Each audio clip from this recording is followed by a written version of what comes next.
Hey guys, Freaky Finance here. Last week we kind of did an updated view on about 9 holdings, and this week we're going to look more specifically at Alibaba, which had earnings on Thursday, the 13th. There's cannabis calls this week. They're still growing pretty good. I mean, some of these companies are going to hit $1 billion in revenue pretty quick here on an annual basis, as well as a bunch of other random companies I've been following. Unity also had their earnings, BigCommerce on the tech side. Bilibili was also on Thursday. Anyway, today's topic, like I mentioned, is Alibaba, and let's jump into it. So Alibaba, most people know, basically you're going to get a lot of users and get them spending time on your platform. Alibaba is probably one of the more traditional ones for China, given the competition's been heating up on them lately. I do want to point out that I did buy it this week, so again, this is kind of in line with what I've been thinking over the last 5 months, is to start adding into China, because my China exposure was low last year. And in general, like, it's still fairly low, so I keep firing a bit every time, right? Especially during Thursday when there was that big panic sell-off, and this company reported earnings, and I saw the earnings and they weren't great. I'm going to go through it, but yeah, I thought, well, you get 23 times earnings on a company that's growing 30% a year.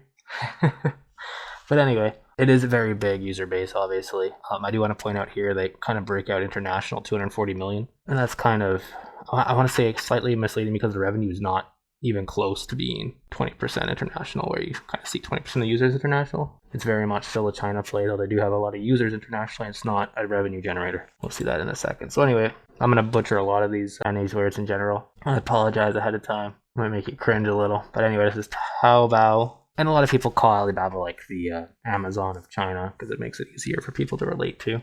But they're all slightly unique and different in their own ways, right? They also have Tmall, and they have started expanding internationally, so this is more of the Malaysia, Singapore play, Indonesia. So you do get a little bit of exposure, and China's trying to make headwinds and use their influence in the region to expand, right?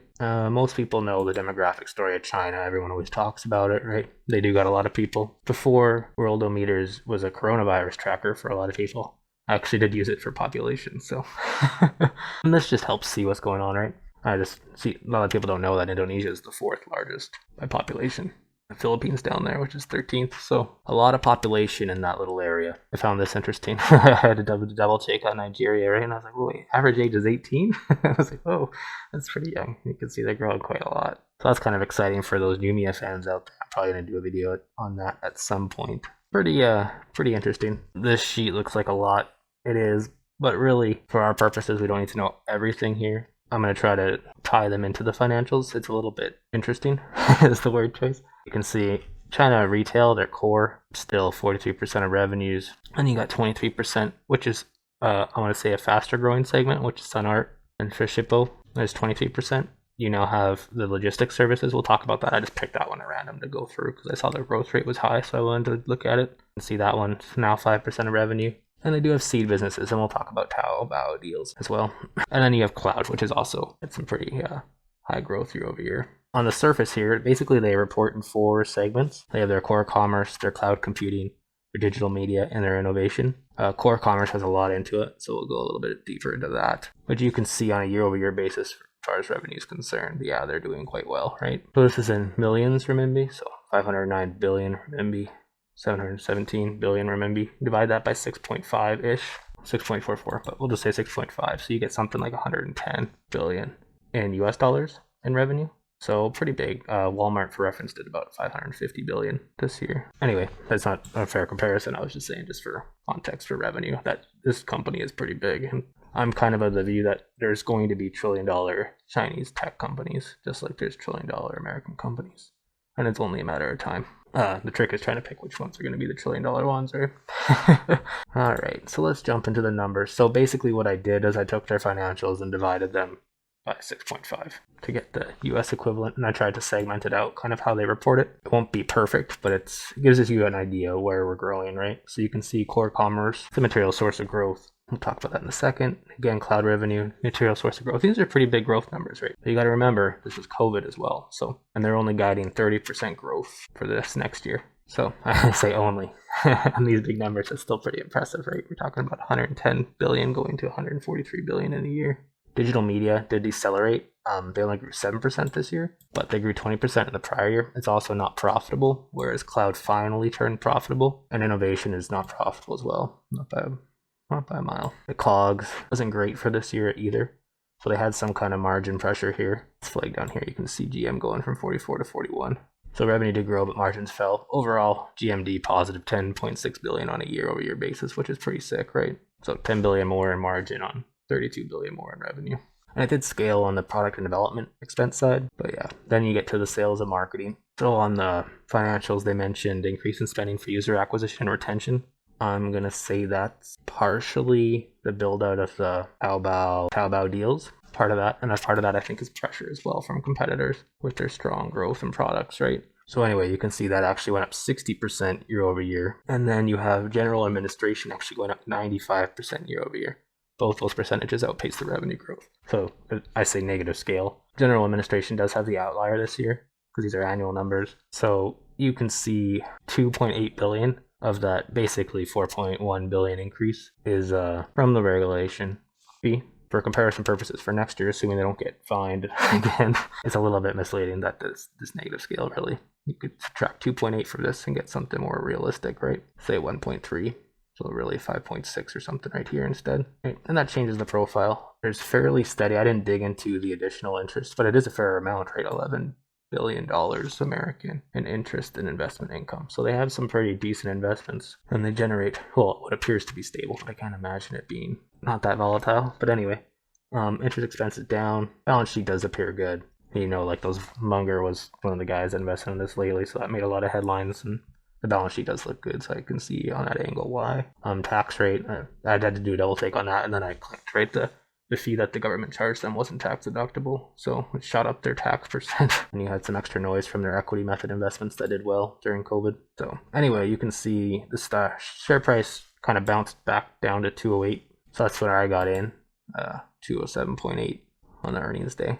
But yeah, you can see the company does try to buy back some shares, but the share count is still being diluted. They do pay themselves pretty well in share-based comp, which is kind of interesting because you'd think if they're paying so well, they'd attract the best talent and competition wouldn't be able to catch them as easy as they have. But I digress a bit there. But anyway, you can see the company is 55 billion more expensive on what looks like flat earnings, but they did get hit with the $2.8 billion in the extra G&A right here. So you add that back, they would have grown earnings by say 10% or so. Though there's more hair on this than just the fee, right? So that will help them from year-over-year comps next year, assuming it doesn't repeat. Balance sheet, again, I just summed them up just to check if anything weird is going on. They are growing by acquisitions as well, so it's not organic growth. Well, not all organic growth, is a better way to word that.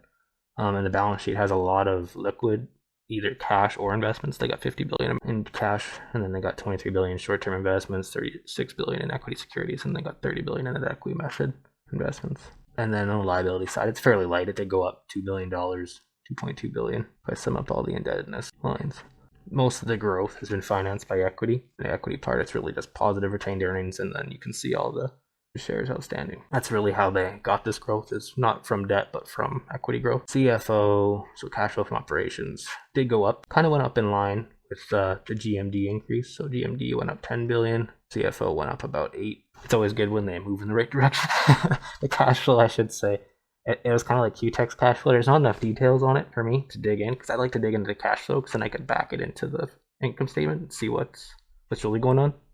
But there's not details. Like, I don't know what it is, but they don't provide the details on the cash flow, which sucks, because cash flow is the thing that you can't lie about, right? It's the easily audited on your reconciliations.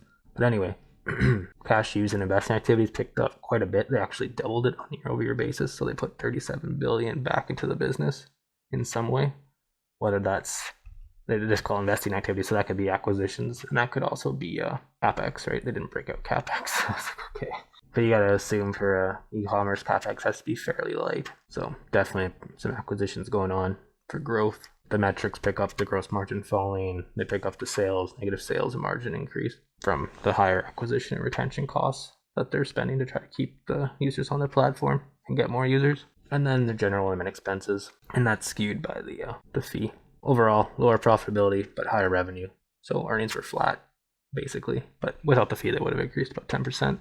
And I'll talk about these line items in a bit. But yeah, the guidance for 2022 was 143 billion. So at 2021 year end was 110, 110.3. So US dollars, assuming 6.5 for RMB for $1 US. So anyway, back to the segments.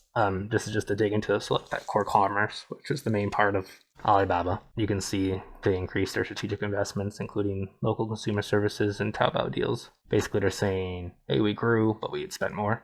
And this is why they're spending the money. So they're funneling their money into their growth areas, which is what you want to see, the Taobao deals. And well, they say normalization of the grocery demand. So obviously it picked up during COVID, and now they're seeing it normalize back down. So I thought that was kind of interesting. And the call was actually very good. I think the management at least tells you what's going on, right? Core commerce, you can break this out into quite a bit. I like how they have others twice in core commerce. So the 4 segments again: core commerce, cloud computing, digital, and innovation. The bottom 2 don't make money in earnings. Cloud computing just switched to profitability, so I'm going to keep my eye on that. And then you have the profit house, which is its core. So you can see the growth, 40% on the core, which is pretty good, right? Again, some of this is COVID induced. They're only guiding 30% next year for the whole company. But I mean, it did beat out cloud, though cloud had a deceleration this quarter, which we're going to talk about. Others, this 2, you can see down here, are new retail and comprising mainly of Sunart, Tmall Supermarket for Shippo. This growth rate, 134%. Don't know how sustainable that is, but it does look pretty high right now. The others is 32% of their revenue, which is almost the same as their customer management division, which was not even close just a year ago. And this is just 3 months now, so the numbers are a bit smaller. But you can see as a percent of revenue, the trend should be indicative. Tenile, probably butcher that one too. You can see grew up 101%. So I wanted to look at that one because I was like, okay, what's going on there, right? And you're going 101% on this line. So I want to see what it was first. So really, it's a logistics company, and they've been trying to grow more internationally and exert China's dominance on the region, I think. Really, just leverage and scale, right? You can see that here, right? They're expanding with 800 international cargo routes from Hainan. Anyway, there's a lot of articles on that, but on the financials, because I wanted to dig a little bit just because the growth rate was high, you can see, well, they did, like this one says, literally says grew 101% year over year, right? You can see that the actual growth rate on an annual basis is 68% after they take out the intercompany transactions. So not as high as this one would suggest, but still 68% year over year, right? I can't really complain. But it's not 101 on an annual basis when you take out the intercompany. So anyway, just reference Hainan is there. And this ties back to the population demographic. So they're trying to grow, right? They have this Lazada group in Southeast Asia. And they're also trying to grow, make this like a hub for a lot of their e-commerce. So whether you're in Europe and Hungary over here, a lot of the stuff is going to go out of Hainan. So I just like to visualize it, right? That's why I'm just showing you this. Then you can see how close, like that's a lot of population. Like I said, it's the 13th largest population in the world. Then you had Indonesia, which is number 4. Then you have China, which is number 1. And then India, which is number 2. So a lot of people, right? A lot of competition though. All right, so cloud is the second segment. And this one was just like, okay, they grew 37%. They do say the slower revenue growth during this latest quarter was primarily due to the revenue decline from a top cloud customer. They're a big customer. So they do say right after that, excluding this customer, their top 10 non-affiliated customers, I like how they have that in there, together accounted for no more than 8% of Alibaba's cloud. So basically they're saying this guy was a one-off. It's not a risk going forward. But yeah, the growth in cloud did decelerate in the quarter. I think that was one of the reasons why it got hit. And we're trying to forecast what it's going to be in the future. But anyway, you can see down here, cloud finally ticked profitability, which is nice. And the growth rates are very high. You can see EBITDA was negative, but you see during the latest quarter it was positive EBITDA. And then on the digital media entertainment side, you can see the growth was 20% versus the prior year, and it's only 7% in this current prior year versus this current prior year. So you can see the decel there as well. I think that's another reason why it's getting hit. I didn't dig into digital media at all. All I can see is that they have Alibaba Pictures and online games, which I don't know if they're known for that much, but I imagine like Tencent kind of has online games, Huya and YY, and I don't know. There's a lot of competition in that space. Anyway, on the conference call, kind of starts off basically saying all kinds of challenges. You have the pandemic, you have competition, and you have the anti-monopoly investigation, and then 2.8 billion fee. And that's always good when they address their issues instead of trying to hide them. So I look for that when someone says something like that. They're supposed to, but a lot of companies don't. You can see I just was looking for new retail details because that was the source for growth And you can see again, they mentioned for Shippo and SunArt and other partners. They started a community marketplace, so that's kind of been the trend as a community theme, right? We saw that with Pinduoduo. Well, I haven't done a video on that, but that's a big component of it. It's the social aspect of commerce, and that is a trend that is sticking and accelerating. Again, they mentioned the penalty. They view it, well, this is how you'd have to spin it, right? Motivates us to reflect on the relationship between a platform economy and a society, as well as our social responsibilities and commitments. On the call, they mentioned the cloud customer, the one-off guy leaving, slowing down their acceleration in cloud. And they do talk about the strength of the retail business. So there is a little bit of hair on this quarter, and you can see that in the share price, right?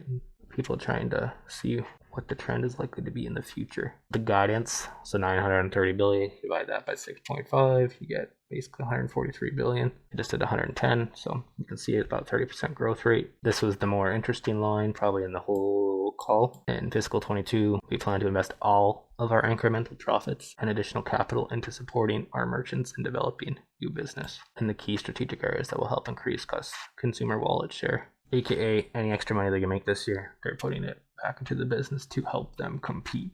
Expect spending to further increase with the revenue growth. Flat scale, that's what that tells me.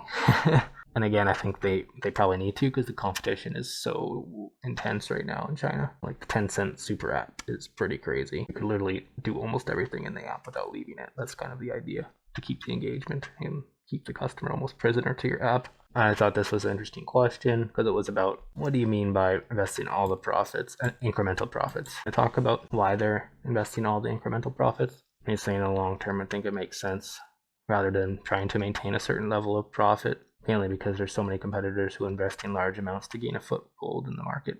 So basically they want to fortress up their position against the competition. That's kind of what this tells me, which is an interesting mindset, right? A lot of e-commerce companies are trying to take, whereas now Alibaba's feeling, this mindset tells me they're feeling defensive, right? Anyway, that's just me going off on a tangent again. Question was on Taobao deals growth, and does it cannibalize its existing services? Almost all executives would say no, and they do. They try to defend Taobao deals, right? And then they're saying the increased rate of this spending for customers on Taobao deals is bigger than those who spend on the traditional China retail marketplace, which indicate that we have, when we give multiple choices to people, the overall total spending increases, which was a good answer. It's kind of what you'd hope. Or else why would you invest in Taobao deals if you're cannibalizing your existing and losing, right? So, and that's not showing up in the numbers, but it was a good question anyway, because the growth is just so high. Interesting anyway. So Alibaba beat going into the ANT IPO, and then they had that event where it got pulled by the government, and then they got hit by a fee again. And so this company is back to almost 200 a share. For reference, for the March panic during COVID, you can see it hit 176, about 12% lower than there. And then going back, you can see 200, it's kind of really sat around since beginning of 2018. It's gotten as low as 150, 130 down here during the lows of 2018. But yeah, it's pretty interesting how you can see that we're still getting back to this 200 share price level, which is the same as 2018, like I said, for periods of time, right?